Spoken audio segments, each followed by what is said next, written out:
l'objet du rendez-vous, c'était un échange avec le ministre des Affaires intérieures du Monténégro sur où en est le Monténégro par rapport à la volonté d'entrer dans l'Union européenne. J'ai rappelé que notre commission des affaires européennes est très, très favorable à ce que tous les pays des Balkans entrent à terme dans l'Union européenne. Ce sont les deux chapitres essentiels, les chapitres 23 et 24 de l'accord, de la préparation de l'accord d'adhésion, qui portent en particulier sur l'état de droit et sur la progression de tout ce qui est liberté, lutte contre la corruption. Nous avons eu un échange extrêmement précis, libre, et puis nous avons aussi, et je crois que c'est très important, rappelé deux choses.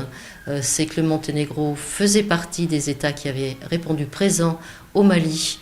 auprès de la France qui, après tout, défend au nom de l'Union européenne l'état de droit et la liberté. Et puis nous avons, grâce à mon collègue Joachim Pueyo, nous avons évoqué largement aussi la francophonie, le Monténégro étant un des exemples de la francophonie. Pour finir, le Monténégro est quand même considéré par la Commission européenne comme un des bons élèves des candidats à l'entrée dans l'Union européenne, et j'espère qu'il va le montrer, et je crois que ça n'y aura pas beaucoup de mal, puisqu'on sent bien la très grande volonté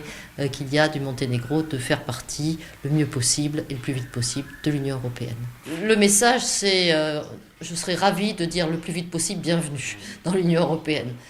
mais on sait qu'il y a des règles, que ça prend du temps, qu'il faut donc être patient, qu'il faut s'habituer à des formes auxquelles ils ne sont pas habitués. Par exemple, il faut reconnaître les droits de tous, pour tous, et que, par exemple, le poids des religions ne doit pas empêcher le fait que tout le monde ait droit à être reconnu, même si ses orientations sexuelles ne sont pas les mêmes que ce qui est préconisé par les religions.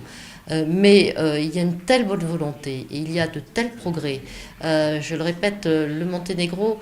fait preuve dans tous les domaines, y compris du respect de ce qui fait la force de l'Union européenne, c'est-à-dire à la fois de valeurs sociales fondamentales, de valeurs pour les droits de l'homme, et puis aussi de volonté d'être le plus vite possible en phase avec l'économie européenne, avec ce qu'elle a